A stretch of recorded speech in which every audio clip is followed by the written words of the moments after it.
starts to store it and it accumulates around your organs, around your liver. That's what's causing your cholesterol to go up. That's what's causing your blood pressure to go up, because now the lining of your vessels are just restricted with so much plaque. Yeah, the fat. So we're eating the wrong foods. So we're eating too often is number one. And then number two, we're eating the wrong food. So every time insulin's trying to come down, boom, we go eat, because the ghrelin hormone is constantly on, because insulin is always elevated. So it never has a chance to regulate and come back down. And that is what's happened to us, folks. That is what's happening. So just to sum it up, just to ensure that we understand, just to recap. So when you're eating breakfast, snack, lunch, snack, maybe you don't even eat breakfast, lunch, and dinner. You are just snacking throughout the day. So insulin stays up here, your cells, boom, stop listening.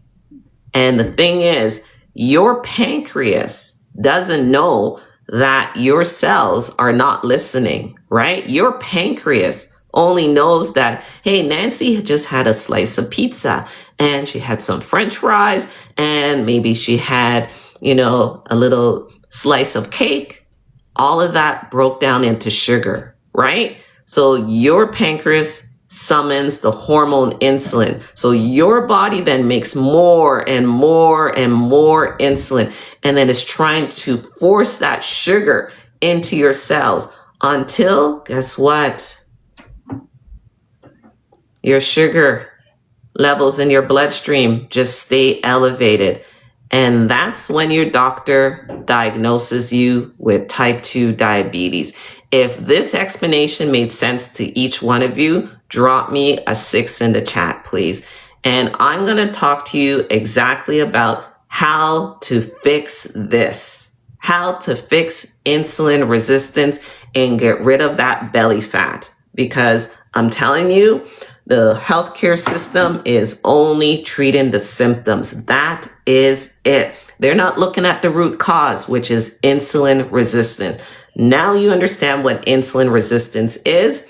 Now let's understand what are the signs and symptoms, right? So you can identify if you or someone you know is insulin resistant. So I want you to take a look at this list.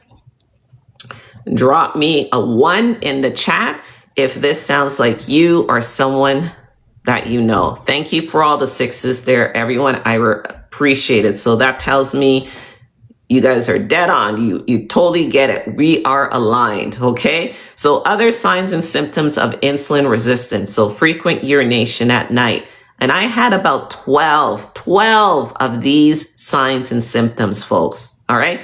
And one thing I want you to understand, you can still have normal blood sugar readings, okay? And have the signs of insulin resistance. So you don't necessarily have to have high blood sugar levels, all right? So frequent urination at night, always hungry. So you ate 60 minutes, you're looking for food, right? Tired after meals, that was me. Craving carbs, that was me. Eating 2 to 3 chocolate bars, looking for cookies, crackers, you name it. Carbs. Constant fatigue, that was me. Always tired, even after getting a good night's sleep. Belly fat, the belly fat just started to pack on. I was like, every year, 2 pounds, 3 pounds, 4 pounds. I'm like, what is happening here? And I'm not changing the way I'm eating, but the weight just keeps coming on. And even when I try to say, okay, let me eat healthy, as in fruits, because that's what I understood, the weight even came on even more. And I was like, this is crazy. High cholesterol, high blood pressure, fatty liver disease, non-alcoholic. The reason why they call it non-alcoholic is because once upon a time, they thought it was alcohol. Yes, alcohol can cause fatty liver disease, but the culprit, insulin resistance, folks. PCOS. So women with PCOS, so polycystic ovary syndrome, right? those symptoms, irregular periods, heavy periods, that excess hair on your upper lip, on your chin, you've been plucking it, going to get laser hair removal and nothing's working. The weight keeps coming on, right? Infertility, high blood pressure, type 2 diabetes, all of these are related to one hormone, insulin resistance. And what do doctors do? Give us birth control pills to hopefully balance out the hormone. No, they need to look at the hormone insulin and tell us exactly how do we fix it. And when you fix it, I'm telling you, women with PCOS symptoms, I had the hair growth on my upper lip, on my chin, it goes away. The weight starts to melt off. All of these are connected to one hormone, insulin resistance, okay? Dark skin folds, all right? Cysts, skin tags, insulin resistance, high blood glucose and insulin, inflammation, folks. It's crazy. So arthritis, bursitis, dermatitis, right? All of these, itis at the end, you notice, insulin resistant. So if you have skin issues like psoriasis, eczema, dry skin, flaky skin, cracked skin, hair loss, all of these, insulin resistance, okay? Sleep apnea, slow metabolism, memory problems, brain fog, irritable when not eating, acne, achy joints, and pre-diabetic. I'm telling you, if you know someone or if this sounds like you, drop me a 1 in the chat. These are the signs and symptoms of insulin resistance. And I'm going to tell you how to fix it. And stay with me because how we're going to fix it is without medication. We are doing this 100% all natural. All right. So let me see here if there's any questions for me. They want a stiff, and yes, unfortunately, it's the system, right? So, and this is something they don't teach us. Our bodies can naturally heal, folks, ladies and gents, right? Fasting is the solution, and fiber and movement and consistency.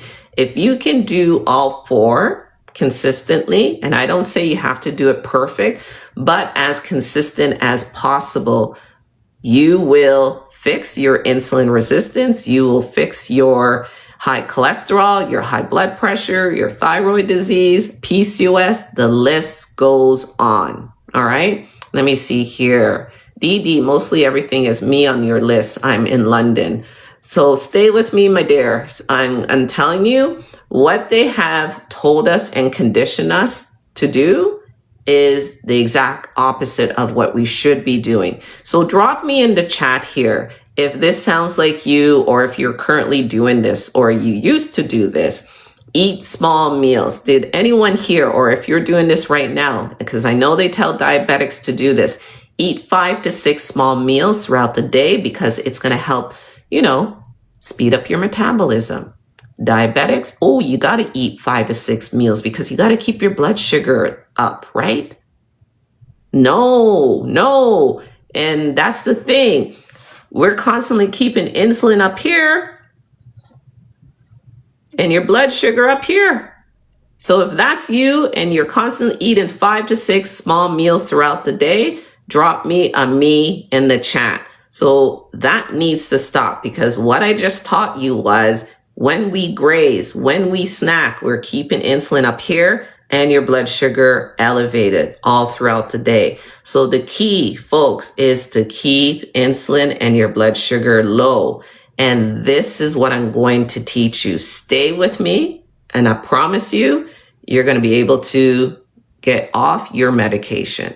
All right? So let's see here. And I'll try and answer some questions as I go. I can't answer every single question because we'll never get to the solutions. All right. So now you know the list of how to identify if you may be insulin resistant, right? So let's take a look at some visuals here as well, because visuals are good, right? I gave you a list, but look at this, folks. If your feet are looking like this, they're constantly always swollen, that is a clear sign that you may be insulin resistant. Okay? So that is a clear sign that you may be insulin resistant. Next, if your belly looks like this, and that's what's happening to many of us, we're getting this visceral belly fat, that protruding belly. You touch it, it's hard to the touch. It's half of your body weight. That is dangerous, folks. So when you have that protruding belly, and you know what, think back to if you were born in the 60s, in the 70s, did anybody have a belly? No, everybody was slim. What happened? The food is so overly packed with so much hidden sugar. Even when you think you're not eating sugar because the label says 0 grams of sugar, believe me, cornstarch turns into sugar. Modified starch turns into sugar. Potato starch turns into sugar, right? They disguise it. Fructose, glucose, all of it is sugar, folks. Okay? So if your belly looks like this, and that used to be my husband. My husband, over the years, hit his 40s. And like I said, this is something that's been brewing in all of us for 10, 15, 20, some of us 25 years. Exactly. Hidden chemicals, additives, all of it in it. Make it addictive. Exactly. That yellow in the middle of the stomach, that is plaque. That is what happens when your cells are shut and the glucose can't get in, right? And the thing is, when the glucose can't get into your cells, remember, that's the energy source for your cells. So now your cells are shut because they're not listening, because the receptors are damaged. So now the cells start to starve. And that's what brings on all the symptoms, folks. So, right? You're tired, fatigue, right? All of a sudden you're getting all these skin tags, disorder, darkening of the skin. That's what's happening. And that plaque, oh my goodness, causes hunger. You're tired all the time. You can't focus. Your cholesterol, your LDL numbers start to increase. Maybe flare up of gout, right? All of a sudden, the doctor diagnoses you with type 2 diabetes, anxiety, depression, and then that plaque causes inflammation, folks. Inflammation. And this is what happens too. When that plaque starts to build up, boom, look at this. They tell us it's salt. You're like, I'm not even having salt in anything. I've eliminated the salt, but my blood pressure still keeps going up. This is what's happening. High insulin damages your arteries. Look at here. So it raises your blood pressure, damages your vessel linings, because look at the yellow. That's the plaque, the fat. Because remember, when that sugar can't get into your cells, it's looking for anywhere. Think of your body like a suitcase. So it's looking for anywhere to kind of pack away that sugar because it can't get into your cells. So now, okay, I'm going to go into your vessels. I'm going to pack up into your vessels. And then all of it restricts the blood flow coming through. And that's why your blood pressure is going up.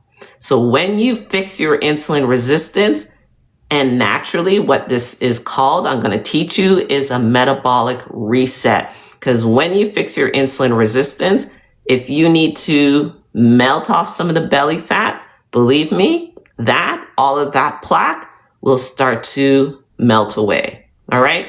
And unfortunately, that causes inflammation in the body. Right. So getting back to some more examples here. Darkening of the skin. So you're wondering, why do I have all these dark patches? So I used to get them. I used to get the dark patches under my armpit. I used to get a real dark patch on the side of my face. Yeah. And I started getting these dark marks on my back, and I couldn't explain what it was. I just thought, oh, I'm getting old, right? I'm getting up there in age. And that's what the doctor even said. He goes, yeah, it comes with age. And I just normalized it, right? But that darkening of the skin, it doesn't necessarily have to be in your armpits. Could be on the side of your leg, could be on your elbows, it could be on your wrists, it could be anywhere on your face, you name it. Dark circles under your eyes, maybe your lips are really dark. Insulin, I'm going to tell you right now, is an anabolic hormone. What that means, it promotes growth and storage. And when that happens, it forms darkening of the skin. That's what's happening, folks. So you can put creams on that. You can put lotions on that. That is not going to vanish until you fix your insulin resistance. And believe me, that used to be me. That used to be me. And as soon as I fixed my insulin resistance, all the darkening of the skin started to vanish. Vanish, vanish, vanish. So next, skin tags. So if you're getting these skin tags on your face, on your neck, in your armpits, that is not hereditary, okay? What I'm telling you, insulin, again, when you have way too much insulin coming in the body, right? Because remember, your cells are shut. Your pancreas doesn't know that your cells are not responding. It just knows every time you eat, I need to release the hormone insulin. Insulin's all the way elevated and it starts to promote growth. Skin tags. So you can get these burnt off, lasered off, threaded off. They will come back. The only way they won't come back, you got to reverse your insulin resistance, folks. Okay. I'm going to teach you 2 solutions soon.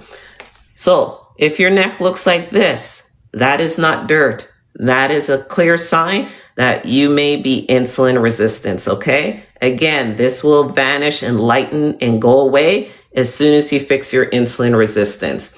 That was happening to me. I was also getting rashes. Look at the rash. I used to get these bumps all the time, all the time.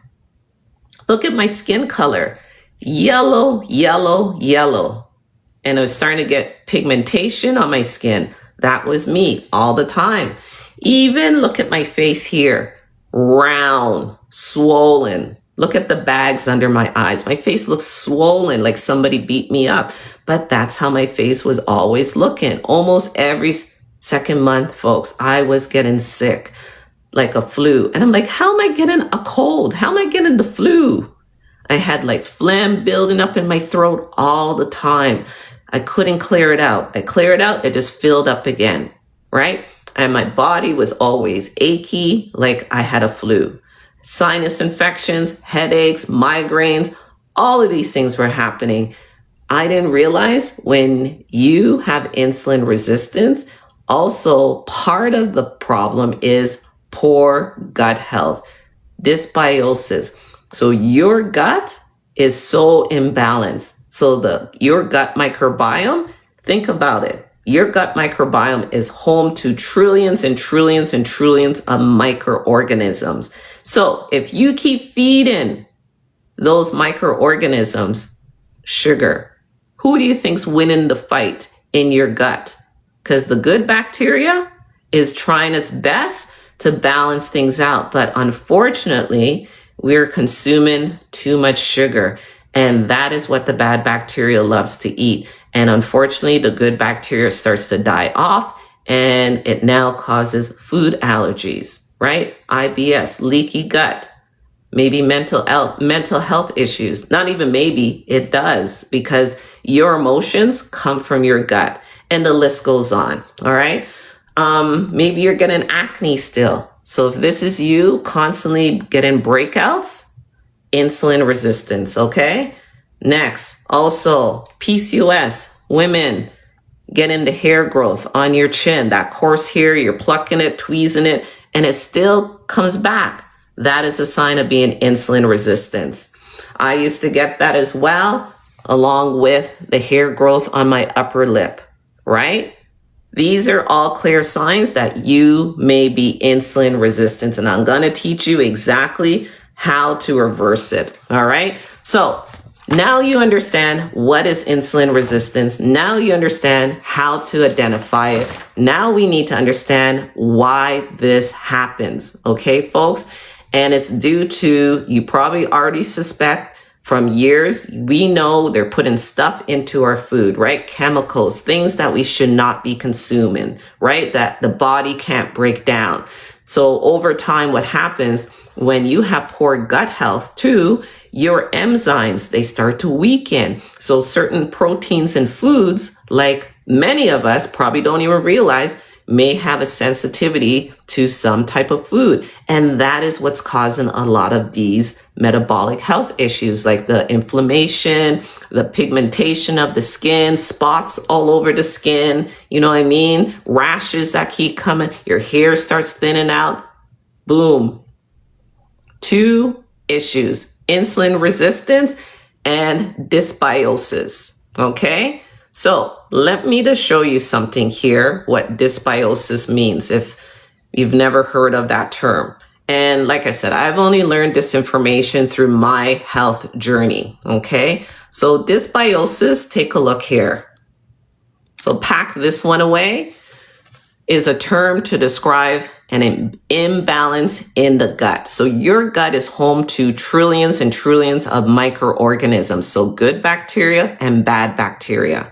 So it's literally a community, right? That helps to fight off viruses, all these things. But if we're feeding it the wrong foods, unfortunately, the diversity of your gut microbiome starts to weaken. So normally your gut microbiome helps with your digestion, helps with nutrient absorption, immune function, even your mood regulation, right? So dysbiosis occurs when the balance is bad bacteria, right? Or yeast, and not enough good bacteria. So we literally lose the diversity of our gut microbiome. So think of it like a desert, like a wasteland.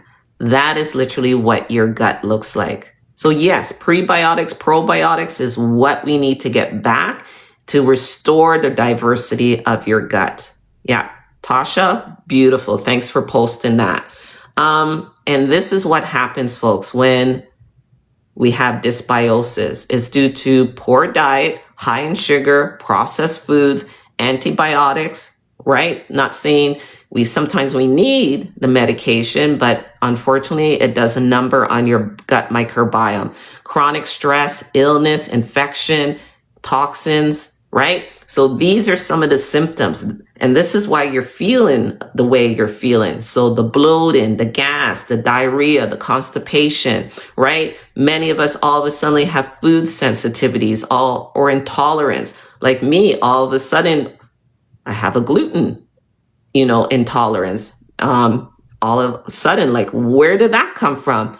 Dysbiosis, right? Fatigue, brain fog, skin issues, eczema, acne, weakened immunity, dysbiosis, folks. And that's what comes with when you are insulin resistant. Okay. So why did this happen? So let's talk about the why. So we truly understand why this happened. So number one reason, just to recap, we are eating way too much sugar too often all day. Every 2 to 3 hours, most people are snacking on a flavored coffee, a granola bar, could be a healthy granola bar. And every single time you eat, remember what I said, insulin spikes. And then also what spikes? Boom, your blood sugar, right? That's what happens. So your blood sugar and your insulin never fully get to come down. So your blood sugar stays like this all day long. So that's the number one cause. The number two cause, 70% of what we eat is ultra processed food, folks. Ultra processed. Even this stuff, they're tampering with our fruits. If you notice now, a lot of our fruits, seedless apples, seedless watermelons, seedless oranges, right? What's going on here? Seedless grapefruits, the list goes on. Even fruits that I don't even see anymore. What happened to plums? I barely see a plum anymore, right? These now are being genetically modified, right? To make them bigger, sweeter, heavier, and last longer. Guess how long I've had this apple for? How many months? So I give you a clue. It's months. How many months do you think I've had this apple? And look at it. It's barely has turned color or form. So I see 2 months, longer, folks. Tamila, 3 months. So if you said 3 months, ding, ding, ding, ding, ding. I've had this apple since Easter. This is ridiculous. It's going on 4 months. Is that April, May, June? Oh boy, almost 4 months now. Yeah. So hybrid fruits, that's what they're doing. They're coating it with whatever wax coating to make them preserve them longer. But the thing is, folks, they've pulled out a lot of the fiber. So fruits are not as fibrous as they used to be. And that's the problem. We need to get the fiber back into our diet. So number 2 reason what's happening, we are eating 70% ultra processed food, not real food. Food that's been produced in a lab, engineered in a lab, folks, right? And that's what's causing the spike in our blood sugar and keeping the craving, the ghrelin hormone constantly on, because that's what they do best. You think they're around the boardroom table for the food industry trying to figure out how do we make people healthy? No, how do we get them to continue to eat and eat, right? That's their main job. That's what they want, because it's all about the profit, right? It's about how much money, unfortunately, and which is very sad. It's not about, providing healthy, food to the public. Is how can we continue to get them to eat? So that spikes up your blood sugar, spikes up your insulin. When insulin is elevated, it keeps the cravings coming on more and more. So your body generally doesn't know what to do. So it just knows eat, crashes. Oh, I need more food. And then you just keep eating. And that's what's happening, folks. And that's why so many people are so overweight nowadays. So what have they done? Pulled out the fiber. The food industry has removed majority of the fiber from our food. Why? They found out, hey, fiber helps you to feel satiated. They don't want us to feel full. So they pulled out most of the fiber.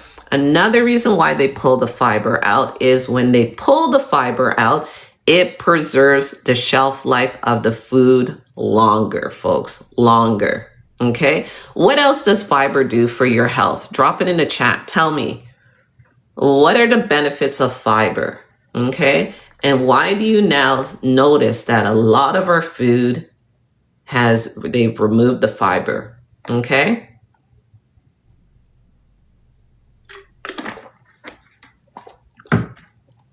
Yes, Melly.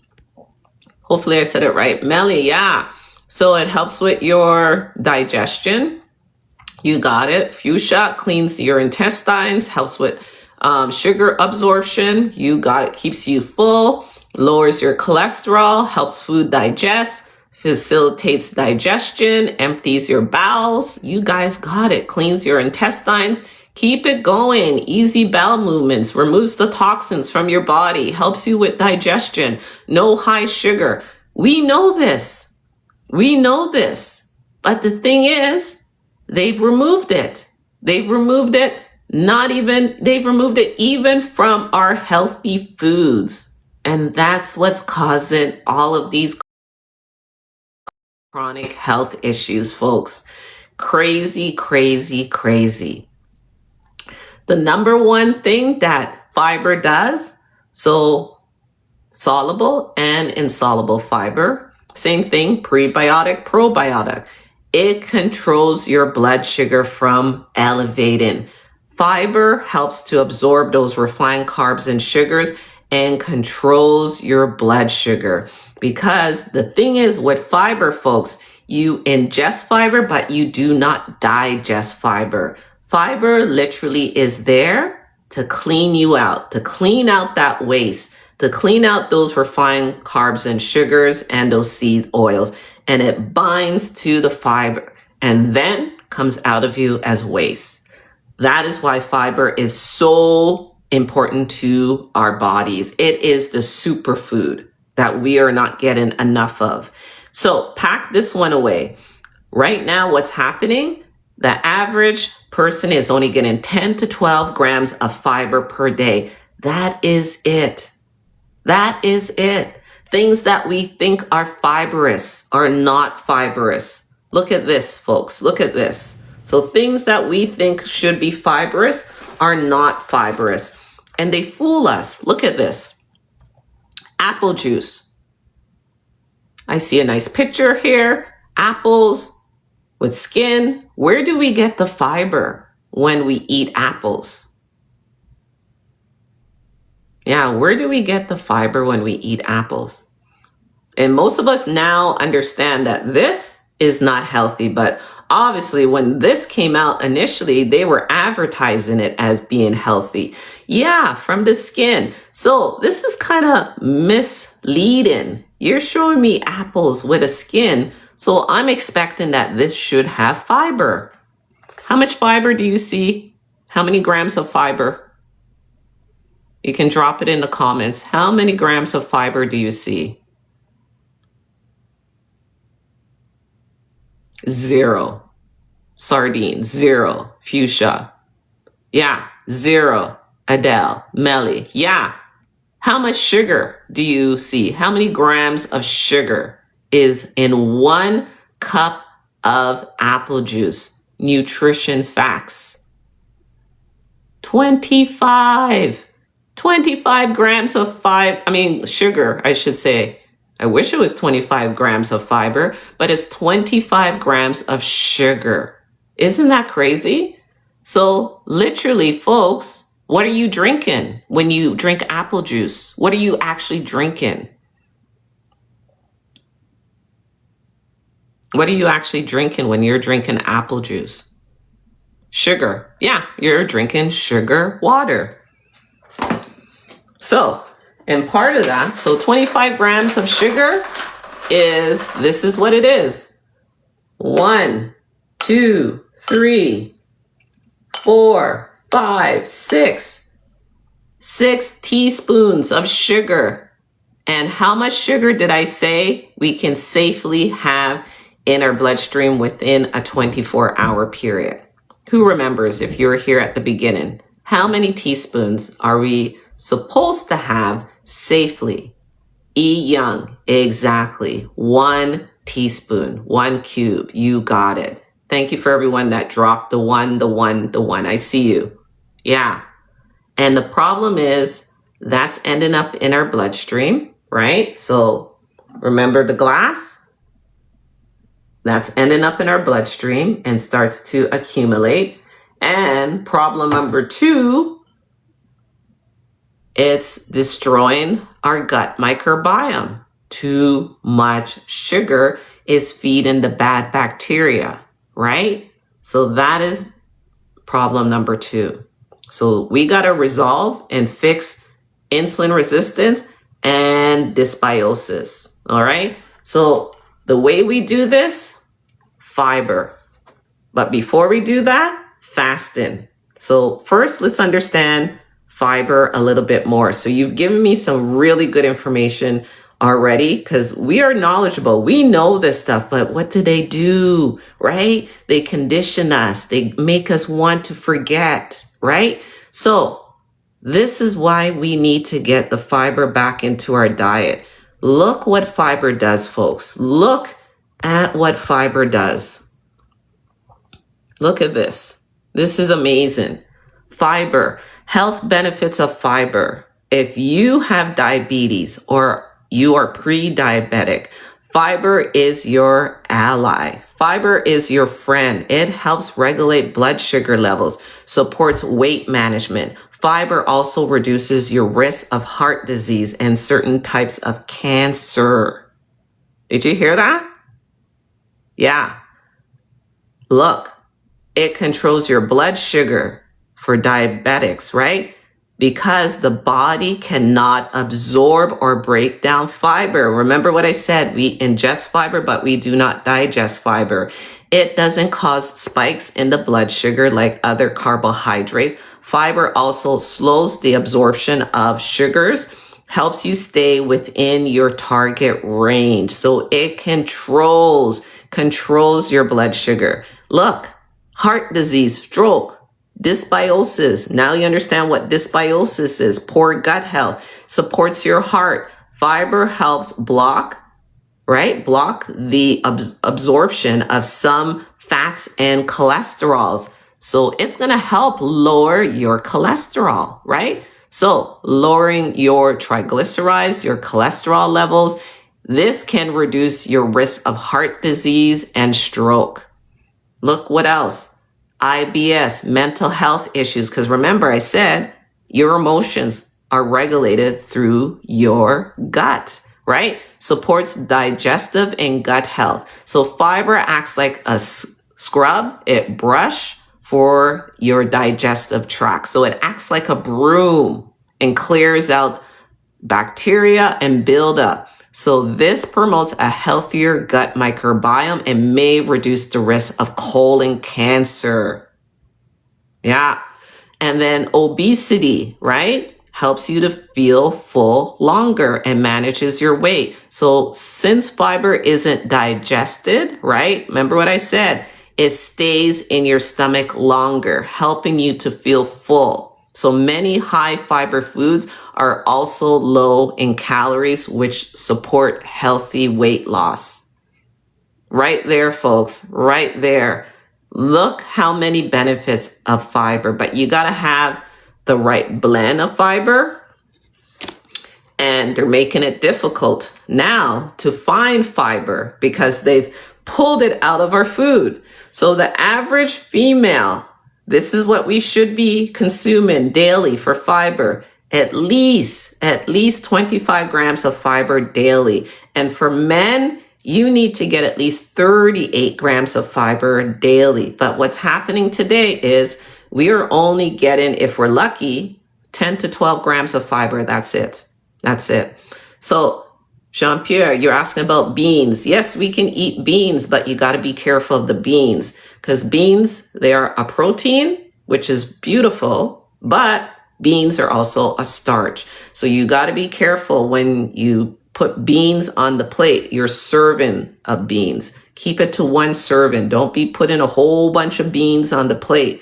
That's not the solution. Just, some people think, okay, I'll just go and get some bran flakes.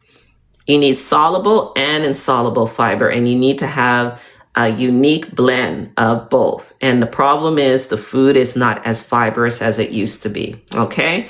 So thank you for dropping beans. What do you drink? So we'll talk about, I'm going to walk you through solution number 1 and solution number 2. But before I get to it, I just want to share with you my story. And then I'm going to walk you through exactly how to do solution 1, 2, to fix your insulin resistance, to fix your gut health, right? To balance out your gut microbiome. So what I'm going to teach you later is a metabolic reset. This is not a diet. We are not counting calories. We are doing a metabolic reset, and you do this every single day. Fasting, fiber, movement, consistency. Do this every day. Believe me, you're going to see your blood sugar numbers start shifting down and not up all the time when you go to your doctor's appointment. Okay? So, my story, 22 months ago, folks. I think it's about 23 months now. 23 months now. And I'll share my husband's story in a few minutes as well. His story is even better. Like, his transformation is incredible. But for me, let me just see here. I thought there was a question. Yeah, but for me, what was happening to me for years, and if anything I say resonates with anyone here, drop me a 2 in the chat. I thought someone hijacked my body. Yeah, seriously. I was like, I don't know if some gremlins took over it or what, but all of a sudden the weight started coming on. 2 pounds, 3 pounds, 4 pounds. Before I knew it, I got up to 150 pounds. All right. And then brain fog. That's the part that really scared me. And the reason why that scared me, I'm sure this has happened to many of you. You have loved ones that are currently going through this, or you've lost a loved one. Dementia, Alzheimer's, right? So I'll tell you right now, my mom, this information that I know right now, I truly wish I knew this information 15 years ago, because that's how it started with her, the brain fog. And then it progressed into dementia. And then after that, full-blown Alzheimer's, right? My mom's still alive because now I know what I know, and I know what I've been doing has helped her to still be with us. She is 91 years old, but unfortunately, she'll never remember who I am. And I don't want that for anybody here. So if the information I'm providing today can help you or a loved one, please, I hope, pass on the information, because who is really going to struggle is our young people, because they don't take care of themselves. They eat garbage. Okay. So the brain fog was scaring me. I walk into a room. I can't even remember why I walked into the room. And then my skin was starting to change. My heels were cracked. My skin was dry. It was itchy. It was flaky. I take my shirt off. You just see the dry skin falling out of it. All right. So once again, drop me a 2 if anything I say resonates with you. And then the hot flashes at night, the night sweats. And then when I would wake up in the morning, folks, oh my goodness, my fingers, my joints were so stiff. And I had this pain in my right leg. So I see all the 2s. I don't know if I had this pain in my right leg, especially at night, more in my thigh area. I would feel it there at night throbbing. And I'm just like, wait a second. I don't know where I got this pain. I didn't fall. I didn't hit my leg, but it came from nowhere. And this would happen too. My skin was itchy, itchy, itchy, especially at night. Now I understand what was happening. I was a snacker. I snacked and grazed and snack all the time. All the time, even the minute up to leading for me to go to bed. And that's the worst thing you can do, folks. If you are snacking and you are, especially just before you're going to bed, you've just elevated, even though probably it's already elevated, your insulin and your blood sugar. So you're going to bed with even more elevated insulin and blood sugar levels, where to the point your body is just working in overdrive. And remember what I said, your body, your liver stores 100 to 120 grams of glucose stored for later when you're sleeping. Because what usually should happen is you're usually hoping to get at least 7 to 9 hours of sleep, so your body has time to rest and repair and use that excess glucose so to help continue your brain to function. But you're going to bed with elevated insulin and elevated blood sugar levels, so your body is just working in overdrive, and that's why you feel that itchiness like bugs are on you. So the back of on my back, scabs, dark marks. On my legs, dark marks. My legs, that chicken skin with all the little dots like strawberry, right? That was me for years. My hair was starting to thin out. Headaches all the time. Craving 2 to 3 chocolate bars all the time. My gut felt bloated. I was constipated. If I had a bowel movement, maybe 1 bowel movement a week, and it came out in pebbles. That was me for years. And my doctor just said, you're going through premenopause. Literally, that's it. If it becomes unbearable, maybe we can look at some medication. Insulin resistance, folks, I'm telling you, is related to a lot of these metabolic health issues. Premenopause as well is related to insulin resistance. So check this out. If this is happening to you right now, It's due to what's been going on for years and years in your body, right? So all of a sudden, you're putting on the weight gain around your belly. Premenopause, insulin resistance. They have the same symptoms. Brain fog, fatigue, premenopause, insulin resistance, mood swings, anxiety, stress, premenopause, insulin resistance, cravings that feel out of control, both. Sleep, your terrible sleep. You can't get any sleep, both. I'm telling you, all of it's due to too much eating, snacking throughout the day. That is that, folks. All right. So this was me before. I'll show you a picture of me before. That was me before. Putting on the belly fat. You can see my belly starting to protrude through my gut. I got to my highest, 150 pounds. You see my face, a lot round, no definition in my arms, starting to put the weight on around my thighs, right? Yes, my hair it causes your hair to to gray faster, insulin resistance. Because since I reversed my insulin resistance, you know when you usually color your hair, right? The first place to get gray is the hairline. Since I become insulin resistant, my hair doesn't gray as fast like it used to. It affects your entire body, folks. That was me before. You don't see everything like the brain fog, headaches, hot flashes, night sweats, right? The belly just always feeling bloated all the time, right? Constipated, all of it. Boom. And this is me today. No longer insulin resistance. And when I tell you, they feed us a lie telling us that we are supposed to feel old and stiff and, with all of these metabolic health issues. That is not true. This is me today, no longer insulin resistance. And I feel like I am 20 years old. I actually feel better than when I was 20 years old. My friends actually tell me I actually look better than when I was 20 years old because my body never looked like that when I was 20, toned and cut like this, right? So that is me today. I'm doing push-ups, I'm doing pull-ups. I don't have aches, I don't have pains. The hot flashes, the night sweats, the brain fog, the bloating in the gut, the cravings, everything's gone. I have good bowel movements. When I tell you, all of it's gone.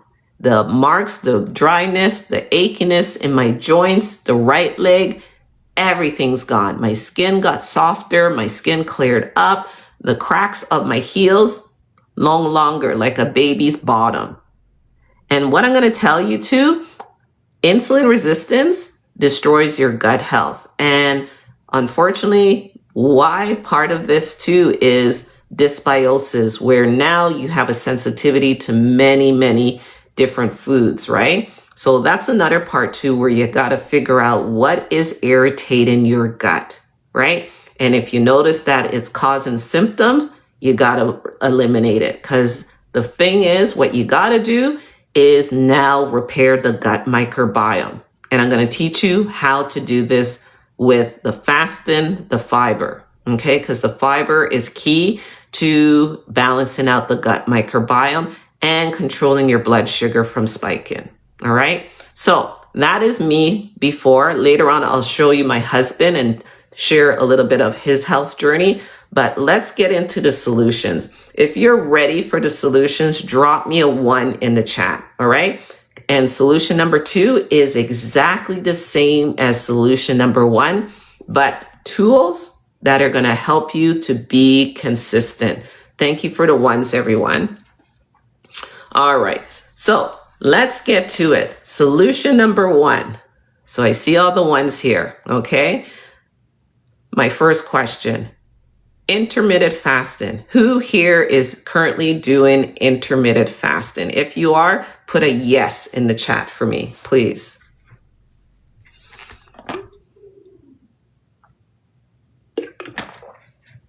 So I see Cece. Who else? AJ, Sonia, a lot of people, which is good. Excellent, because that's what we want. We want people to start doing intermittent fasting. Okay, so that is solution number one. So intermittent fasting is what the body needs. Because remember what I said in the beginning, over time, just like anything, right? This is something that's been brewing in all of us for the last 10 years, 15 years, some people 20 years or 25 years, until you start to display the signs and symptoms of being insulin resistant. Okay, so why fasting? Is because the body needs something it has not been able to get for years. And that is to rest and time to repair, and then time to learn to burn that fat for fuel. Because right now, what's happening to all of us, our bodies are stuck in fat storage. That's what's happening. So if you're not familiar with fasting, drop me a no, put a no. I don't know about fasting. You can drop a no, right? So I just want to see who I'm speaking to here. So I know our yeses. Put my no's down here. Okay. All right. Beautiful. And the reason why I want to understand how many no's we have here is I want you to understand that fasting is very key. Think back to, and I'm going to be a little religious here, so my apologies if it offends anyone, but that's where the answer has always been in the Bible. They have fasted for years, and they only ate one meal a day. That's it. And the food came either from the ground, that's wrapped in fiber, or from a tree, wrapped in fiber, or from an animal.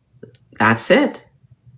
And what's happening is we are eating ultra processed packaged food that does not come from the ground, does not come from a tree, and does not come from an animal.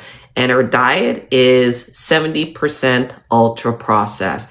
And that's what's happening, folks. So we need to get back to basics. We need to do preventative maintenance for the body, and that is fasting. All right. So what is the hardest thing about fasting before I walk you through it? So my people who said, yes, they do fasting. So I see someone says, I've tried fasting. I got terrible headaches. I'm going to tell you why that happened. Is it SOF? Okay. I'm going to share why that happens. And that's normal. It doesn't mean you can't fast or fasting is not for you.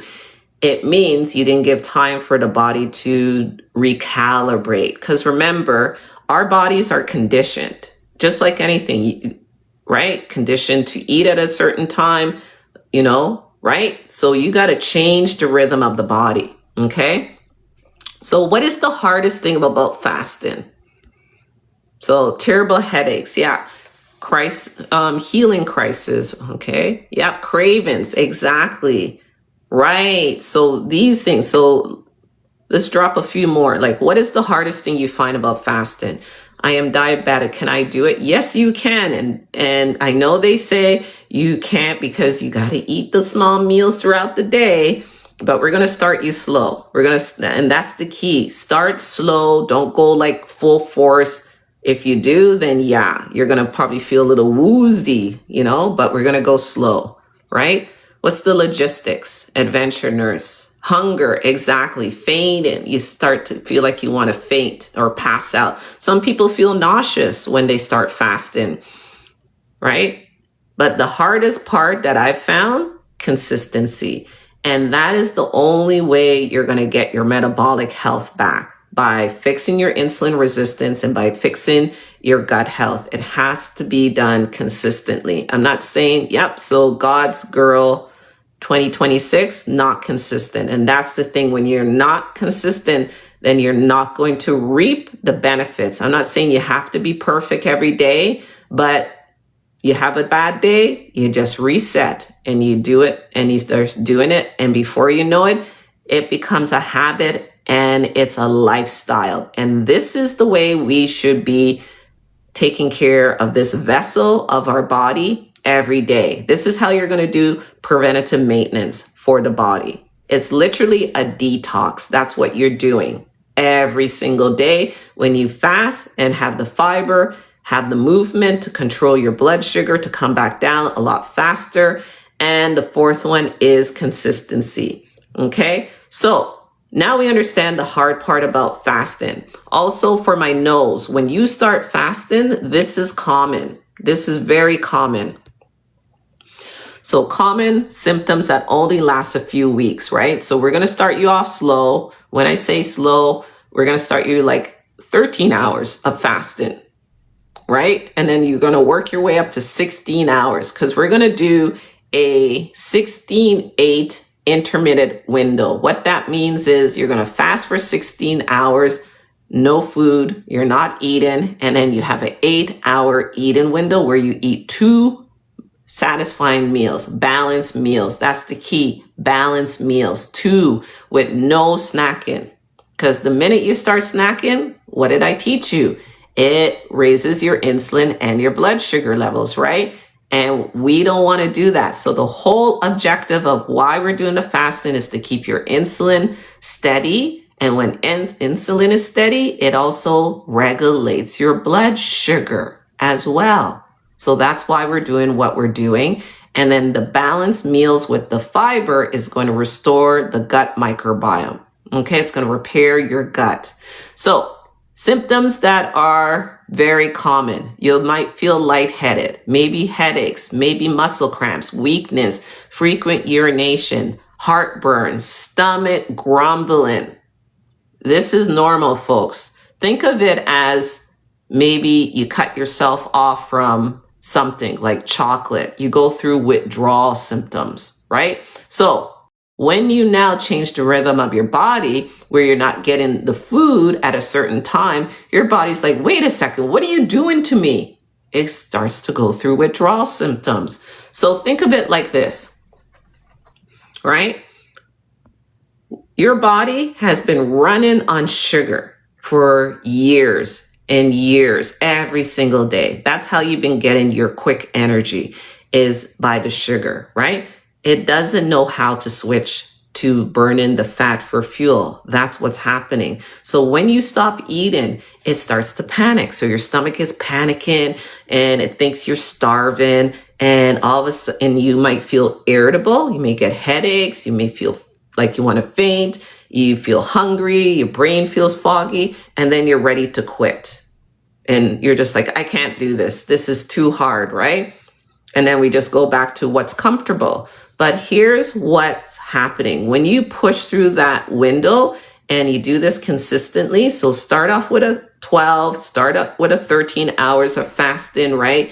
Do that and then gradually work your way up to 16. What's going to happen? Your insulin will level. Finally, it will start to drop. Your body will rediscover how to access that fat for fuel, right? It will access that fat for fuel, and then your energy starts to stabilize. That's what happens. Your energy will start to stabilize. Your hunger hormones will start to reset as well.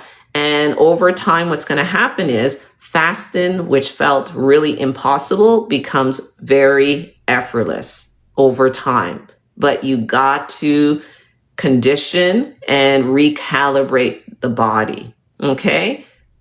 That's what needs to happen. So now, let me pause there for a moment. Does that make sense? Why sometimes you feel hungry, headaches, nauseous, all of that when you start fasting? If this makes sense, drop me a yes in the chat. So a lot of people are concerned about they get too slim. The problem was that Chip, I'm not sure if I'm saying your name correctly, Chip Beast, I think it's Chip Best. I think that's how it is. Chip Best 65. So if you find you're losing too much weight, you're not getting enough protein. So if you're happy with your weight, like me right now, I'm even pretty much 125, 127. I have to eat at least 125 grams of protein per day. So I eat 2 meals and I make sure my meals are heavy with protein, because same thing. If I don't get the protein, you will start to lose more weight. Okay, so very important. And just because you're slim doesn't mean you do not fast. You still have to fast because that's how you're going to get the body to rest, repair, and learn to burn the fat for fuel. Okay, so I'm going to walk you through it right now. So this is the thing. All right. So I'm going to use myself as an example. So let's say my last meal, which I did have very late last night, was at 9 p.m. Okay. So my fasting window will start as soon as I finish my meal. Okay. So let's say about 9:30, I finished my meal. What's really important is you do not want to go to bed with high insulin and high blood sugar levels. So I'm going to wait at least 3 to 4 hours, because remember what I taught you. It takes 3 to 4 hours for your insulin and your blood sugar to really level and come back down to normal. So prior to going to bed, make sure that meal is at least 4 hours, okay? Now I'm going to bed in a fasted state. You're not going to feel deprived because you're giving the body what it needs so it can start doing its thing. So I go to bed in a fasted state, and remember what I taught you. Your liver reserves 100 to 120 grams of glucose. So now when I'm sleeping, because I've gone to bed with low insulin and low blood sugar levels, now my body is going to do a withdrawal from my liver because it needs that energy to continue for my brain to function when I'm sleeping and to help bring down stress levels, all these things. Your body goes through different stages while you're sleeping. That's why 7 to 9 hours of sleep is very important. I wake up now. Let's say my time that I usually wake up is around 7 o'clock in the morning. First thing I'm going to consume is room temperature water with either Celtic salt, Himalaya salt, or sea salt. Why? Put a pinch in room temperature water to get your electrolytes up. So that's going to help you to not feel dehydrated, maybe not to feel nauseous, those kind of things that happen when you're fasting. The reason why we're doing the fast, folks, right? Like I said, we want to keep insulin down here and our blood sugar steady, right? Because we know the minute it goes up there, ghrelin hormone turns on, food noise turns on. Now your blood sugar starts to spike. All these things start to happen. Why we're doing the 16 is autophagy. Your body can heal. Remember, these cells are not listening, right? They're not listening. Every time insulin's knocking, they're not opening up. So we need to get these cells to regenerate. So your body can naturally heal. These cells can get regenerated if we allow it to. And that's why the consistency is important. And that's why you want to get up to 16 hours or more of fasting, because autophagy, and you can look this up, autophagy usually 16 hours or more in the body. And what is autophagy? Autophagy is when your body, guess what? Those cells, your good cells, eat the bad cells. Yeah. And over time, they recycle and regenerate those cells into new cells. And over time, that's why I said the consistency is important, right? Because this is not something that just, oh, I fast one day, oh, I got new cells. No, folks, it takes time. And then over time, these cells will regenerate. And guess what? Now your body starts taking and withdrawing all of that buildup of the plaque, of the fat, and start pushing it into your cells and starts taking the sugar out of your bloodstream and pushing it into your cells. Okay? And then the second thing that's happening, because this is happening, your body now learns to be metabolically flexible. So you are literally eating your fat for breakfast. So all of this visceral fat around your belly, big man boobs, women with the big breasts, right? You're just like, okay, this is way too much and I need to get a reduction, surgery, right? How this melts away is by fasting. So during your fasting window, when you get up, you are not going to eat. You're only going to consume black coffee, black tea, no sugar, no milk. You can have green tea with no additives, you name it, right? If you need a sweetener in your black coffee, black tea, the only acceptable sweetener, monk fruit or stevia. They are both natural plant extracts. They do not break your fast. No honey, folks, no honey. Because I know a lot of people ask me, what about honey? Honey spikes up your insulin and your blood sugar, all right? So now you understand why we're doing the fasting, okay? So just to recap, we want to get to this stage, folks. We want to get to, as it's referred to as autophagy, all right? So you can read this. Autophagy is a process in which a cell eats its own contents. So you see that recycling right there? That's what's happening inside of you, folks. When you fast every single day, you're regenerating new cells. Your healthy cells are eating the damaged cells, those cancerous cells. And eventually, boom, these cells start to open up. And that's how you become insulin sensitive. That's the goal, insulin sensitive. All right, so I'm going to pause there for a moment and look at some questions. Does the fasting make sense so far, folks? So no honey. That's going to spike up your insulin, your blood sugar. It breaks down into carbohydrates. Doesn't matter. Even though it's natural, fruits are natural, it's still sugar. Okay? So Hattie, is effective age dependent? I'm not understanding the question. So you can do this at any age. What about dates? Well, dates doesn't matter. It's going to break down into sugar. Dates are fibrous, but still you got to be careful of the sugar content, right? So we'll get into it. Could you repeat how we break the fast? I didn't get there yet. So thank you, Jeffrey. So right now, I just want to make sure, do people understand what's happening during the fasting window? So you're only drinking black coffee, black tea, no cream, no sugar, right?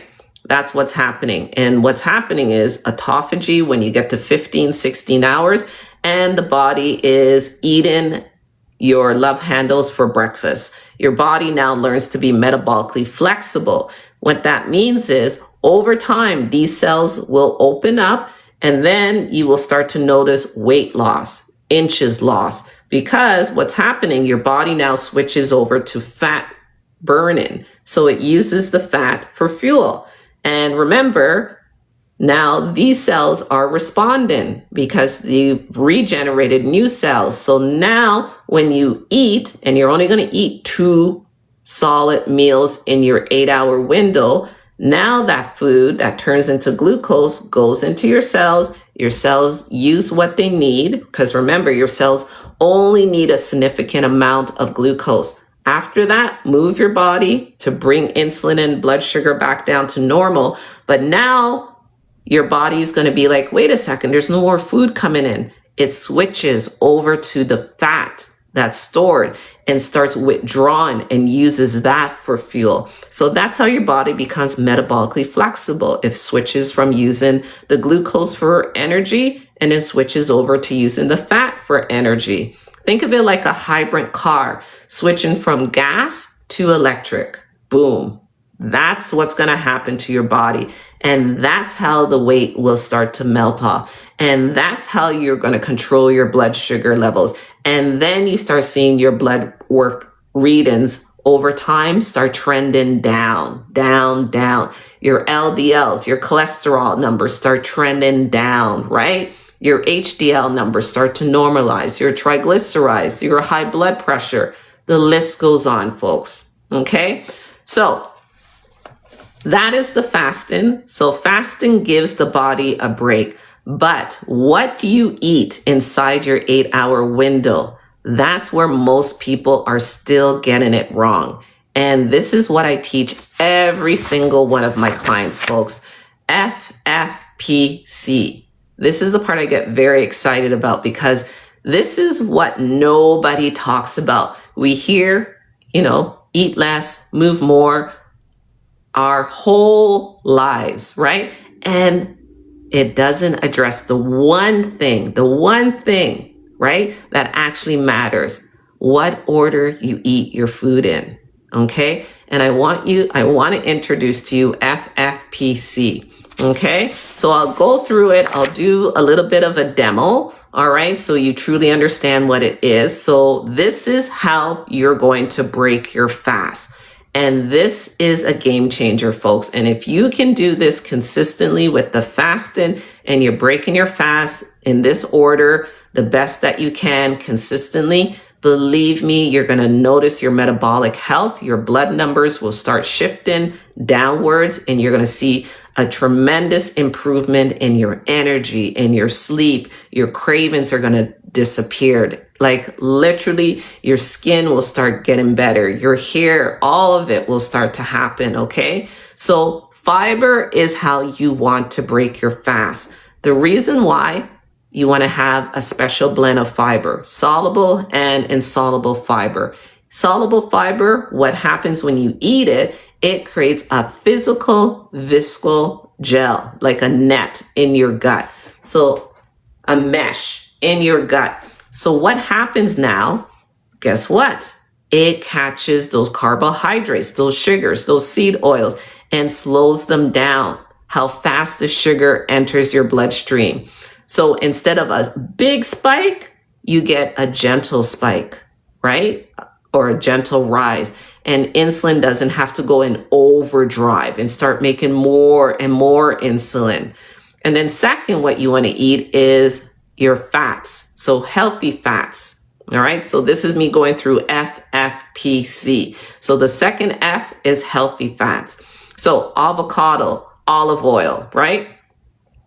When you do that, it helps you to feel full, right? Helps you to feel satiated, just like the fiber. Fiber controls your blood sugar from spiking. Fiber also controls what your weight management. But now healthy fats tell your brain to be satisfied, right? And it slows down the digestion. And because your brain is satisfied, fewer cravings.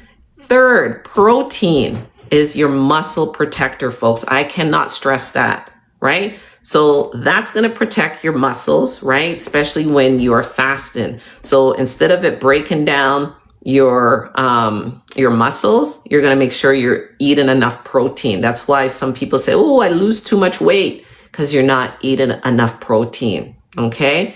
So, and then third is your carbs. So carbohydrates, we know it hits the system a lot differently, right? So that's why we're going to eat the carbs last, because now you've built a buffer. The fiber will do its job. Your blood sugar will respond completely different than if you came in with carbohydrates on an empty stomach. Does this make sense, folks? FFPC. All right. I'll show some recommended fibers in a few minutes, but that is what soluble fiber does. Insoluble fiber acts like a broom. Think of it as a backup. It comes in and grabs anything that unfortunately did not bind to the soluble fiber. So it bulks up your stool. And then what happens now, those carbohydrates, those sugars, those seed oils, they bind to the fiber, and then the rest expels out of you as waste.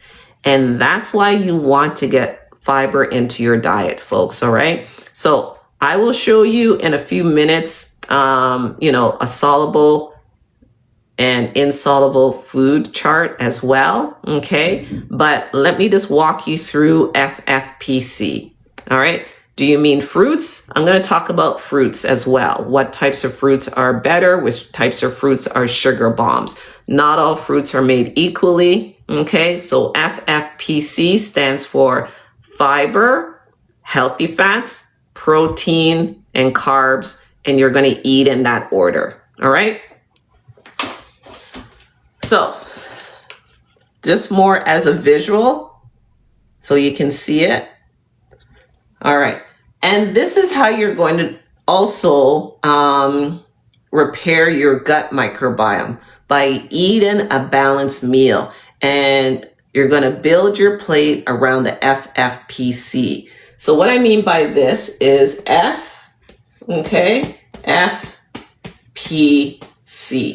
So this is your gut microbiome. So pretend this oval circle is your gut microbiome. So remember what I said, your gut microbiome is home to trillions and trillions and trillions of microorganisms, right? So FFPC, think of these black dots as the bad bacteria that are floating in your gut microbiome. These arrows are the good bacteria, right? What did I tell you, or what did I teach you?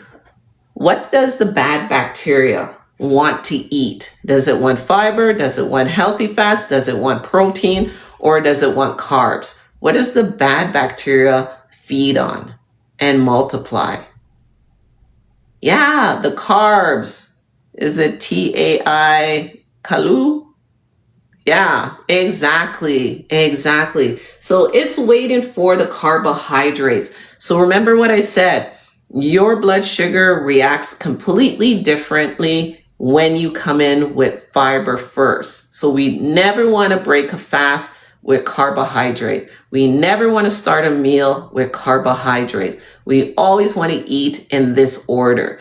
Because what's going to happen is you're going to restore the gut microbiome, you're going to repair your gut, and you're also going to help your body become metabolically flexible along with the fasting. So fiber first, as we know, it expands in the gut and acts like a mesh. So you have just added a nice layer of protection here, okay? Oh, this black marker is not working anymore. Let me see here. Hold on. Yeah, so you've just created a nice layer of protection in the gut, right? So now you're coming in with healthy fats. So now you've created another layer. And remember, healthy fats help repair the gut lining, the lining of the wall of the gut microbiome, all of that, right? So now you come in with your healthy fats. You've created another layer. Beautiful. And then protein, only small amount of protein breaks down into sugar. So that sugar, that glucose will get caught in the soluble fiber, right? So next you come in with your protein. And then last, carbohydrates, folks. Does it make sense? Yes or no? Carbs are last.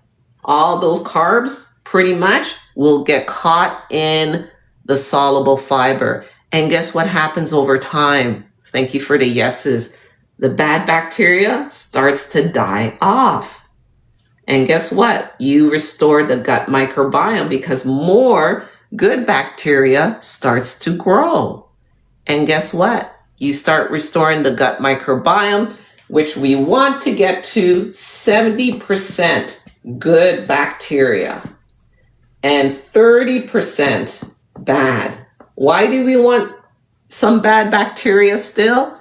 Because again, our gut needs to understand when invaders come in, right? If we have 100% good bacteria, just one little bad bacteria that comes in will wipe everything out, right? So you want to aim for a 70-30 for your gut microbiome. Eat in this order. Believe me, you're going to start feeling better. Energy, your gut health will start feeling better. Your mood will also start to feel better. Your stress levels will start to come down. All of it along with fasting. All right. So prebiotics and probiotics are the same as soluble and insoluble fiber. It's the exact same thing. But take a look at this.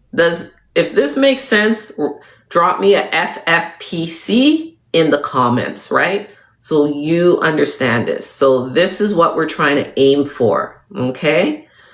So let me show you. Thank you for the FFPC, everyone. Let me show you some examples of soluble and insoluble fiber. And then I'm going to show you a couple of plates of how to build your plate. Okay, so take a look at this here. So look at this. This is an example of soluble and insoluble fibers here. Okay, so this is what we want to try and get back into our diet. So you can take a screenshot.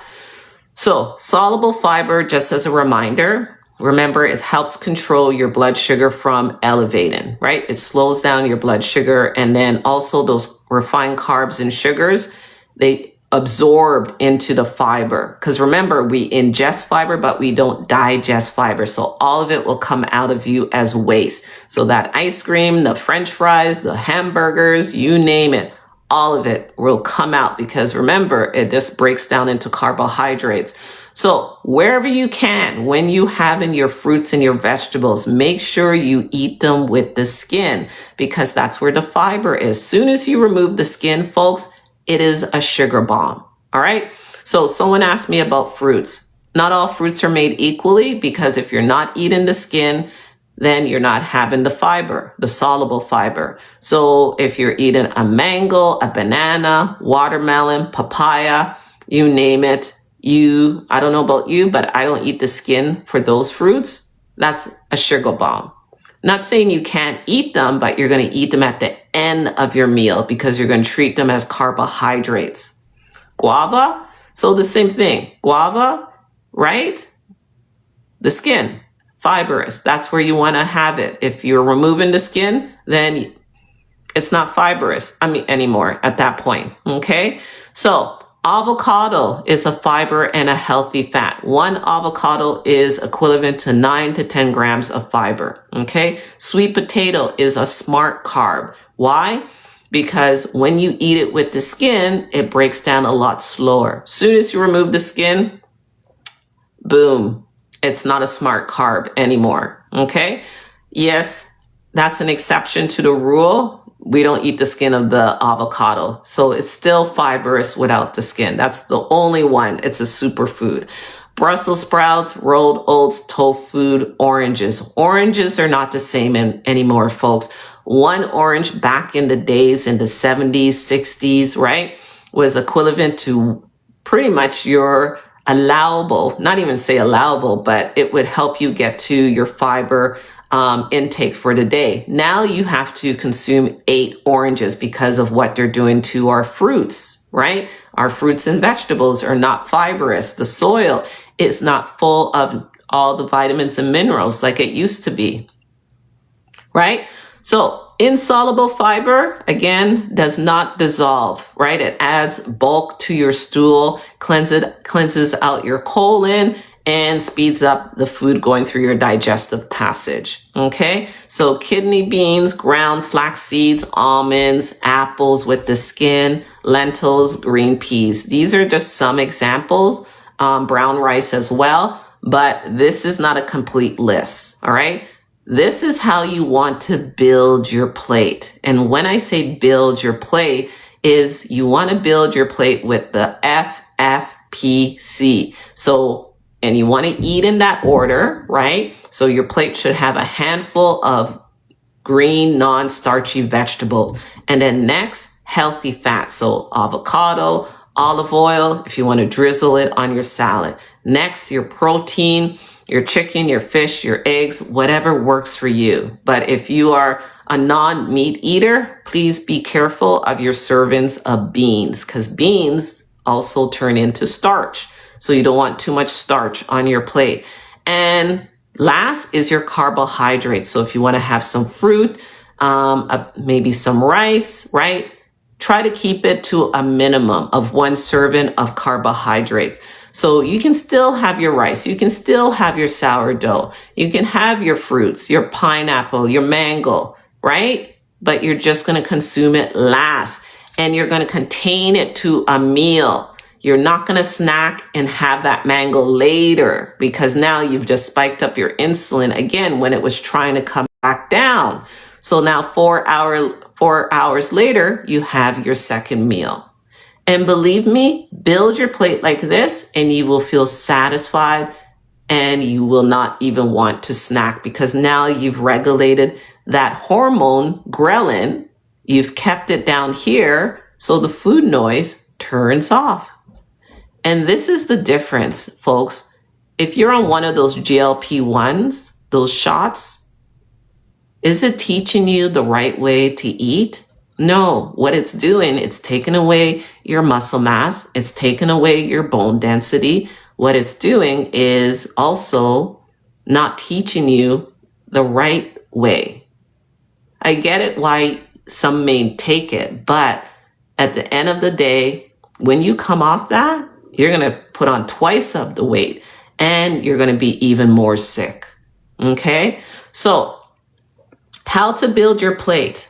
Here's an example of me building my plate. This is one of my meals. So this is a satisfying meal. This is something that I eat on a regular. So my FFPC. So you see my fiber is my broccoli, my cucumbers, right? My tomatoes, my cherry tomatoes. And then my healthy fat is the avocado. You can see it on top of the chicken breast. My protein is the chicken breast. So I have 2 chicken breasts there because I want to make sure I maintain my weight, right? And then my carbohydrates is my rice and my fruits, my mango. So I'm going to eat in this order as best as I can, right? But I'll let you know right now, do I always eat in this order?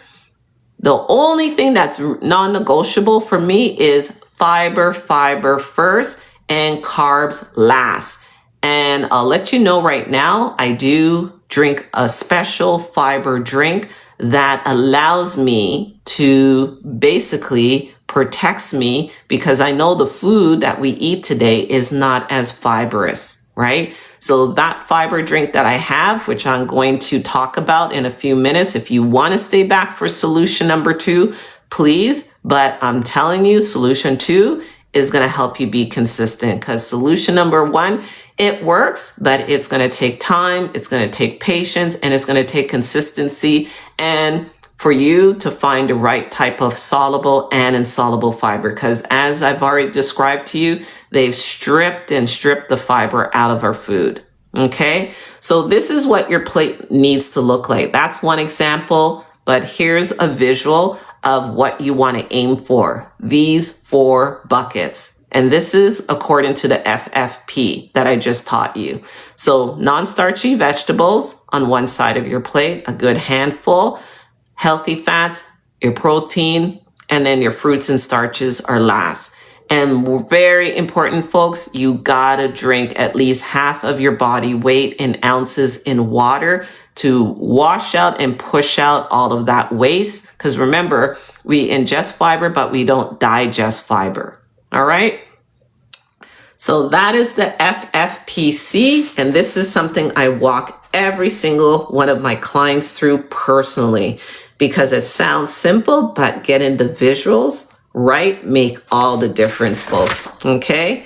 So that is solution number 1.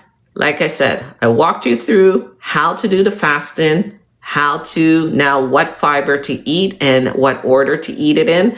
After you eat, move the body for 10 minutes to help regulate and bring your insulin down a lot faster. And do this consistently. That is the key. And believe me, you will start to see your blood numbers shift. Okay? All right. So I'm going to walk you through number 2. So if you want to stay back for number 2, please do. Number 2 is what I've been doing for the last 23 months. And my husband for the last, might as well say 25 months now. Okay? And it is a game changer. My husband, I'm going to let you know right now, struggled with pre-diabetes, high cholesterol, was on a statin for 4.5 years, high blood pressure. Doctor wanted to put him on blood pressure pills, but he said, nope, no way.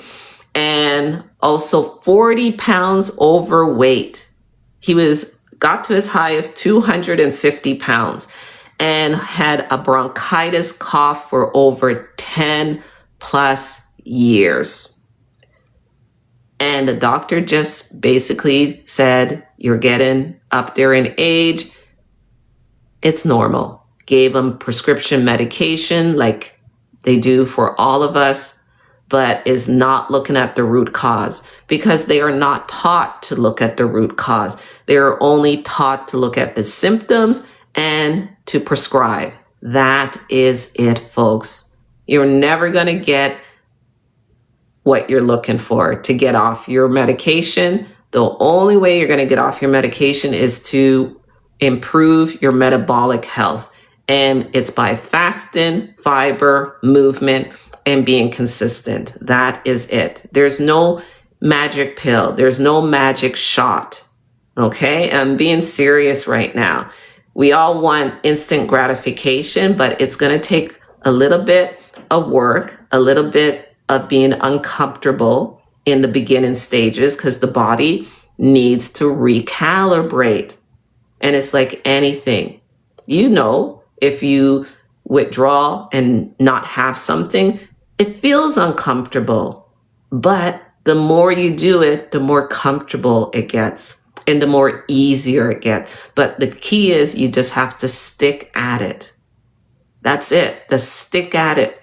And you will reap the rewards of seeing how your health will improve to the point you come off your medication. Believe me, my husband is proof of that. My clients are proof of that it just takes time. I'm not going to tell you it's going to take 3 months. Some people took 3 months, like me. My husband took 4 months. Some clients, 8 months. Some of my clients are still on their journey, but hey, they're seeing dramatic improvements in their blood work. And that's the exciting part that really matters to them. And that's what keeps them going. So this was my husband before, ladies and gents. And when I tell you, if he didn't take control of his health, I know he would be even more sick today. So this is Mark. And Mark, everyone who knows Mark never ever thought that Mark would get overweight, because always played basketball. Even up to this day, he plays basketball. Always when he goes to play golf, he walks. He doesn't take a cart. Look what happened to my husband. When I said someone hijacked my body, somebody really hijacked his body. Look at this. And this was Mark. And he was like, I got to do something with this weight. I don't even know. And he tried everything from the keto diet, carnivore diet, counting calories, the calorie deficit in and out, even got himself a personal trainer. And what did the personal trainer? Oh, you got to eat small meals. Yeah, that speeds up your metabolism. Oh, yeah, just more protein, more protein. Nothing improved. His health didn't improve. His numbers didn't improve. If anything, they went up.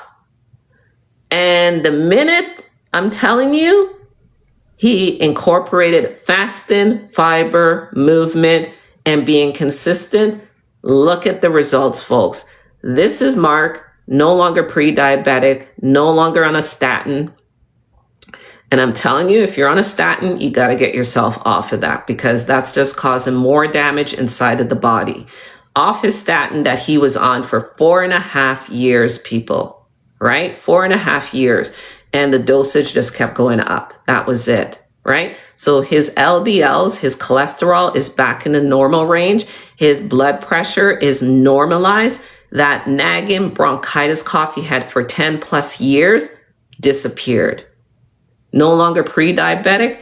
And look, belly fat before melted off.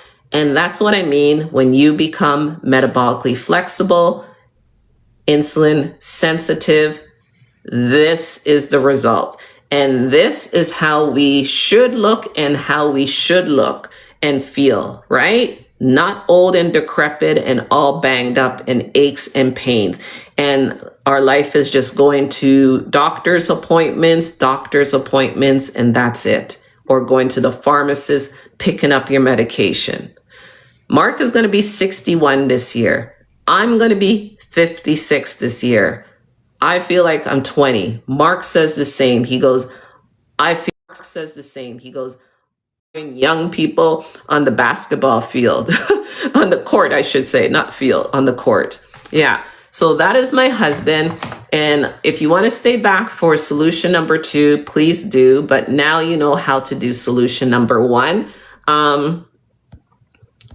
Like I said, the only drawback is, unfortunately, it's our modern food environment. That's what's happening. I saw this statement and I wanted to share it with you because it really describes what's happening to all of us. All right. I'll look at some questions in a few minutes, but right now, what's happening, folks, our food environment is not going to get any better. If anything, it's just going to get worse. So we can't out willpower a bad food environment. That's literally the core message that I bring to every single one of you here. So every day we see people on diets, right? Doing the right things or thinking they're doing the right thing, intelligent, motivated people, but they fail. Not because they lack the discipline or the willpower. It's because we are swimming upstream against a system designed to make us eat and eat. The food is not real. It's engineered in a lab, right? So stop blaming yourself. It has nothing to do with your willpower. It has nothing to do with the lack of discipline.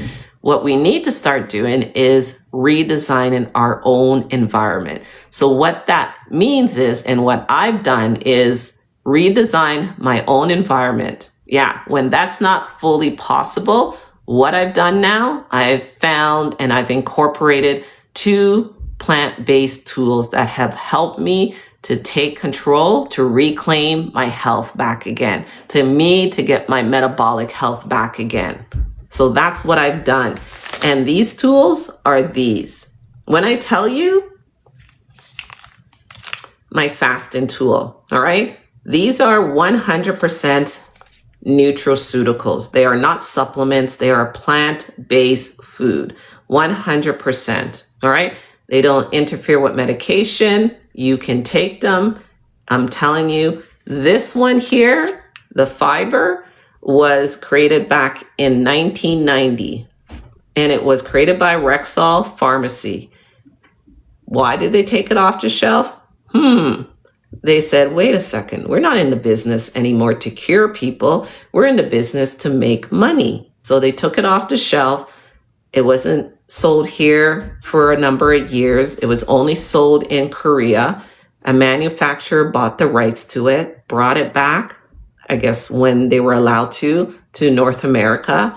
And this, I'm telling you, along with the fasting tool, because the hardest part about fasting is the consistency and to turn off that hunger, right? Where you feel hungry. This yellow one here, the Unimate, turns off the food noise, turns off the cravings, all of it.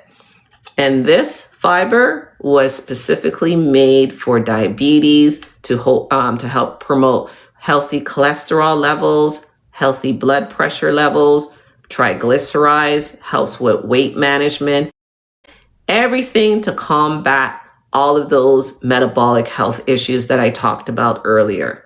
All right. So before I tell you how they work and walk you through how they work, I want you to understand that these work at they're nutraceuticals, which means they work at a clinical pharmaceutical level. They're plant medicine. That's what they are. And remember what I said, you need to have a special blend of fiber, and that's what these are. Okay, I should say not these, but this is what the balance is. It has a special blend of soluble and insoluble fiber, which is uniquely designed to help regulate and control your blood sugar. Okay, so if you have a FSA or HSA, they're recognized by the government. These have gone through 20 plus clinical studies. All right, so the clinical studies they have gone through are places like, for example, the Cleveland Clinic, right? So Cleveland Clinic, they are the #1 heart hospital. That tells you a lot in the world. #1 heart hospital. Okay. Next, Columbia University. All right, so why can't I click on it to buy? Well, I'll walk you through if you are interested, okay? So Columbia University, they've done their research on this. The University of Sydney also, they are the original creators of the glycemic index. They basically tell you that take this, and it's gonna promote your cholesterol, your triglycerides, right? All of that, okay? Your blood sugar, all of it, okay? BYU, right? Even NSF, Certified Sports. There are no fillers in this. There are no additives. Those sports figures like what's his name? Ronaldo, right? The soccer player, Messi, all of these guys. They take this one especially because this is a game changer. This helps to boost your energy. I'm telling you, helps you to sustain your fast. And then you know it. Sometimes you can't get the best food. This literally is your food protection. All right. So now that you understand it's backed by 20 plus clinical studies, what I want you to also know is, again, it's HSA, FSA. It's recognized by the government as a health tool that improves your metabolic health, okay? It's a nutraceutical, which means this is the only nutraceutical in the PDR.net, which is the prescriber's desk of reference. That means a lot. Why does it mean a lot? Again, that blue book, see the blue book in the picture? That blue book is the doctor's Bible, right? So only nutraceutical, plant-based. So your doctor doesn't know about this because, again, it doesn't benefit them because they don't want you to get better, right? So that's why they can only prescribe medicine. They're not allowed to prescribe nutraceuticals. This manufacturer has 18 other nutraceuticals in the PDR.net. The only way to get in that blue book is through clinical study. If you haven't gone through any clinical human studies, you can't go in that book. That's why it's the gold standard. That's why this tells you a lot right there. You can even go to the PDR.net if you want. You can write PDR.net and look them up. Okay, so you would type in unicity balance and it's going to tell you everything you need to understand. The benefits, the ingredients. There is absolutely no side effects. Okay, and then the same with the Unimate. Okay, type in unicity Unimate and you will find out all the ingredients. Okay, there are no side effects. It's 100% all natural. So they are patented. Nobody else can copy them. They are guaranteed. So the manufacturer has a 90-day money-back guarantee. So if they don't work, you get your money back. So there's no risk involved because I'll tell you right now, they work because it's worked on me, my husband, and so many clients. And I will be your coach as well. All right. So let me walk you through it and you can decide if it's for you or not for you. So the first one is the Unimate. This I describe as my fasting weapon. This helps me to sustain my fast every single morning. Okay. So kills the cravings, boosts my energy. It also increases your GLP-1, that hormone, naturally by 67%. So it turns off the food noise. That's literally what it's doing. Turning off the food noise and giving you energy that you're just like, wow, I don't feel tired. I don't feel sluggish. Gives you mental clarity so your body doesn't, go into panic mode, right? And it makes fasting so easy to the point where I forget I'm fasting. All right. So it gives you that calm, clean mental clarity. You can go even longer. You can have as many of these throughout the day if you need it. I have a second one later on in the day to replace snacking if I feel to snack or I just want something to sip on. Boom. That's what you're going to do with that. Your second one here is the balance. So this balance is going to help lower your blood sugar by 43%. I'm going to tell you it helps promote healthy cholesterol, triglyceride levels, and helps with your weight. So you feel full a lot quicker. because remember, those carbs are making you hungry, making you eat.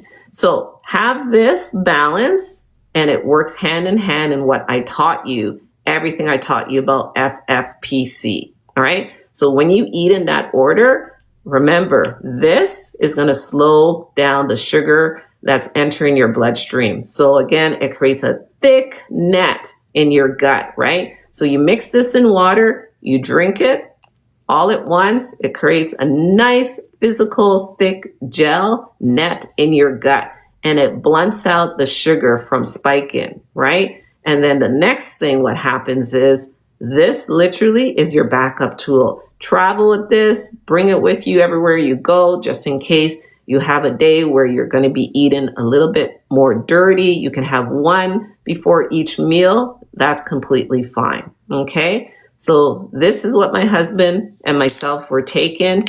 Game changer for him. No longer has pre-diabetes, off his statin, off his puffer that he had for his bronchitis cough, and regulated his blood sugar and his high blood pressure, and 40 pounds of weight gone.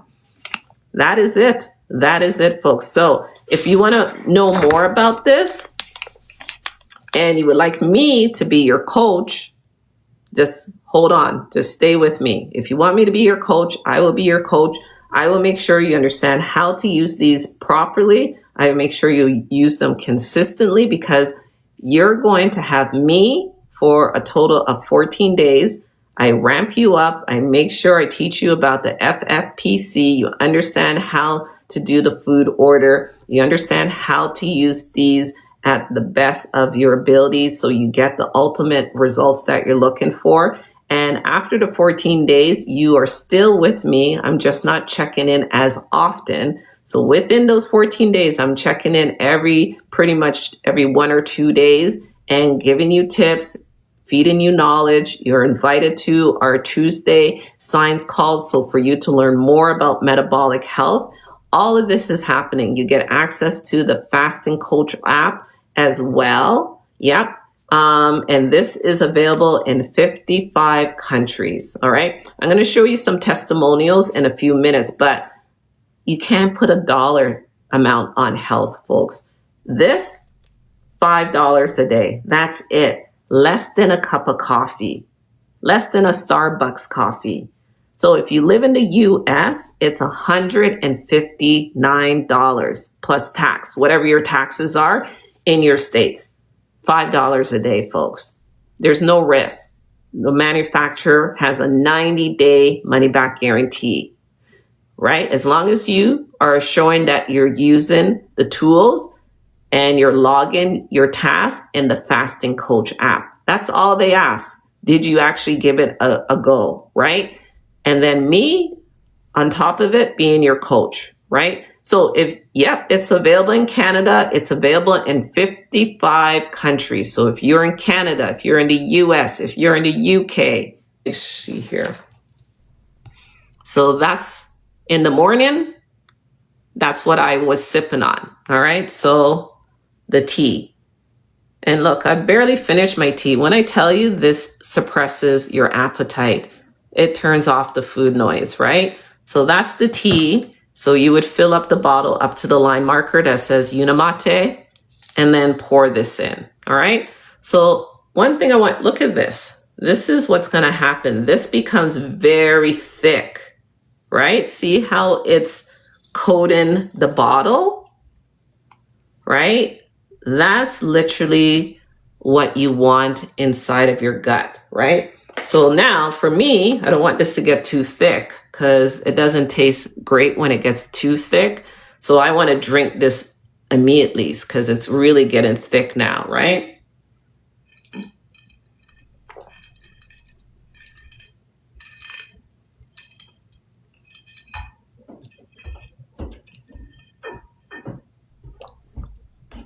And it tastes like a creamsicle. But the best flavor is the mixed berry. I don't have to wait. I can go eat my meal immediately. Boom, done. And that's it, folks. It's that easy. And especially the times when you can't find all the starchy, non-starchy vegetables. have your fiber matrix drink. It's that easy. So people ask me, am I on this for life? Yes. It's like if you stop brushing your teeth, what will happen? You'll get cavities. If I stop doing my regimen of fasting, fiber, being consistent, boom, all of it will come back. How do you know when you become insulin sensitive? This is how you're going to know. This is the signs of you knowing that you are becoming metabolically flexible and you're becoming insulin sensitive. So your cravings start to decrease, food preferences start to change, comfort while fasting, steady focus energy. When I tell you, energy for me, off the charts. You think I could stand here and do a live for this long? I'd be like, I gotta sit down. I'm tired. I can't even remember what I had to say. Mental clarity galore. So your mood, better mood. Ask my husband. I used to be so miserable, clear-minded, better sleep, improved digestion. You start to lose inches, weight management. And your cholesterol, your blood sugar starts to balance, your blood pressure starts to regulate, your skin starts to get clear, your joints, my fingers don't hurt anymore. Side of my right leg, gone. Inflammation decreases. And that's how you know you become insulin sensitive, folks. All right. So I hope the information I presented here today was beneficial. Angela, should you still take your pro and prebiotics? Yeah, you can still take them. Yeah, but the thing is, the food is not how it used to be. So this fiber drink is a game changer. Okay, game changer. See how thick it's getting already? Game changer.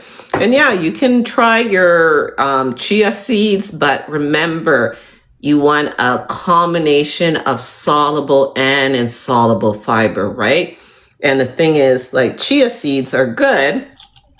So you can see here, I have some chia seeds and it's thick, but this is just one source of fiber, but it's not going to do the entire job that you're looking for. Okay. But you can still enjoy chia seeds if you like. Okay. Let me see what else is here. So does it cause bloating? Great question. So very normal. If you're very fiber deficient, it does not cause bloating for everyone, but bloating could happen, which is a good thing because it now shows that your gut microbiome, they're feeding off of that fiber. It's getting, the fiber is fermented, right? That's that special fiber, and it releases at different intervals to feed your gut microbiome. So you may feel a little bloated in the beginning. So what I tell my clients, if you feel too much of a bloating and it feels uncomfortable, we cut down to half a packet and then work your way up slowly until your gut microbiome gets used to it, till you get acclimated to that fiber. Okay. So you are doing a lot more than just the drink. What do you mean? I'm just doing drinks and eating in the FFPC, and I'm doing the fasting. That is it. Fasting, fiber, movement, and consistency. The thing is, when you start to feel better, you're going to increase your level of exercising. And that's what happened to me. Started feeling better, not feeling tired, not feeling sluggish, because before I didn't have the energy to go to the gym. Now I have crazy energy galore. Like, I get up in the morning, I just spring out of bed. Before you're like, the grogginess. Now I don't feel that. It's all gone because these cells are responding. Okay. All right. So that is it, folks. Thank you so much. If you want to come back and listen again to this information, please do follow me. You can visit my TikTok page. I talk a lot about FFPC. I talk about, my special fiber drink, my tea that has helped me. And that is all I've been doing. And I have to give thanks to my husband because he's the one that brought it home first. I was the skeptical one. That's why there's a big difference between the two of us. right? So he's been doing this for about 25 months. Me, I've been doing it for about 23 months. Once I saw his results, I was like, okay, I got to try this. Yeah, the worst case scenario, if it doesn't work, it doesn't work. So that's what I say to you. What if this works just the way it worked for me? What if this works just the way it worked for my husband? Believe me, it will, because you're going to be consistent. You're going to trust the process. You're going to use it. All right. So that is it, folks. I'll talk to you soon. I'm hoping that some of you who said ready, ready, ready are truly ready. So I am expecting to see a text message that says reset. Okay. So talk to you soon. Bye now. So talk. Usually over $40 for the bag. Our deal today